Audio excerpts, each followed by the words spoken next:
नमस्कार मंडळी.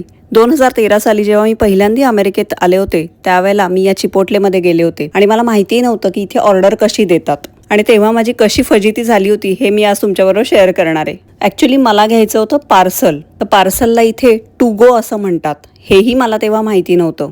मला तिथे कॅश काउंटर दिसलं, मग मी तिथे कॅश काउंटरवर गेले आणि तिथे एक मुलगी होती. तिला मी म्हटलं आय वॉन्ट पार्सल. आता मी असं म्हटल्यानंतर तिला समजे ना की मी काय म्हणतीये. ती जराशी गोंधळली आणि तिने मला परत विचारलं. माझं परत तेच उत्तर, आय वॉन्ट पार्सल. मग तिला लक्षात आलं की मला हे इथे बसून खायचं नाहीये, तर हे मला घेऊन जायचंय. मग तिने मला परत विचारलं, यू वॉन्ट टू गो.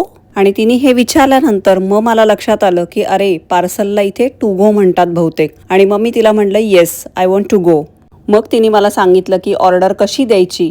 तर सगळ्यात आधी तुम्हाला हे ठरवायला लागतं की तुम्हाला बरिटो पाहिजे का बाउल पाहिजे. आता जर बाउल पाहिजे असेल तर त्यामध्ये जे फिलिंग्ज असतात तेच बरिटोमध्ये भरून देतात. आता बरिटो म्हणजे काय, तर ही तुम्हाला समोर दिसतीये, ही एक मैद्याची पोळी असते. त्याच्यामध्ये ब्राऊन राईस किंवा व्हाईट राईस तुमच्या आवडीप्रमाणे हे सगळं तिथे डिस्प्लेला असतं. त्याच्यामुळे तुम्हाला ते इझिली सांगता येतं की तुम्हाला काय पाहिजे. आता राईस झाल्यानंतर बीन्स कुठल्या पाहिजेत ते सांगायचं. त्यानंतर मग मीट म्हणजे प्रोटीन कोणतं पाहिजे. जर तुम्ही व्हेजिटेरियन असाल तर व्हेजिटेरियन ऑप्शनही इथे असतो, किंवा मग चिकन जर खात असाल तर चिकनचा ऑप्शन असतो आणि बाकी इतर काही मीट असतात. त्यानंतर मग कोणता साल्सा पाहिजे, हॉट, मीडियम, स्पायसी ते सांगायचं. आणि मग वरती टॉपिंगला चीज, लेटस जे काही पाहिजे, ग्वाकामोली, या सगळ्या गोष्टी तुम्हाला तिथे बघून सांगता येतात. आणि असा तो बाउल किंवा बरिटोची ऑर्डर कंप्लीट होते आणि मग कॅश काउंटरवरती जाते, तिथे पैसे द्यायचे आणि आपलं पार्सल म्हणजेच टू गो घ्यायचं.